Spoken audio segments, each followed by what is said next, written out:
নাই। অবশেষে কিছুটা স্বস্তি। বিগত 2-3 দিন যাবৎ অন্যান্য জেলায় বৃষ্টির দেখা মিললেও আগরতলায় বৃষ্টি হয়নি। তবে রবিবার সন্ধ্যায় রাজধানীর আগরতলায় বৃষ্টিপাতের পূর্বাভাস দিয়েছিলেন আবহাওয়া দপ্তর।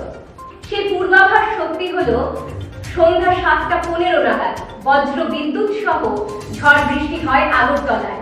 প্রায় 20 মিনিট আংশিক বৃষ্টিতে অবশেষে স্বস্তি পেল রাজধানী আগরতলার এলাকাবাসী। কৈলাসহর থানায় বড় সড়ক সাফল্য। পাইতুর বাজার এলাকার দোকানে চুরির কারণে 12 ঘন্টার মধ্যে পুলিশের জালে উঠে এলো চোর। বিগত কিছুদিন যাবৎ চুরির কারণে অতিষ্ঠ হয়ে উঠেছিল বাজার এলাকার মানুষজন। কখনো মিষ্টির দোকানে, কখনো সবজির দোকানে বা কখনো ওষুধের দোকানে লাগাতার এই চুরি চলতেই থাকে। গত শনিবার 4 মে পথ অবরোধে সামিল হয় এলাকাবাসী। কৈলাসহর মহকুমা থানার এসআই উজ্জ্বল বাবু অবরোধকারীদের সঙ্গে কথা বলেন এবং দ্রুত পদক্ষেপ নেবেন বলে আশ্বাস দেন। তারই তৎপরতায় খোঁজাখুঁজির পর অবশেষে রবিবার রাতে একজনকে গ্রেফতার করা হয়েছে।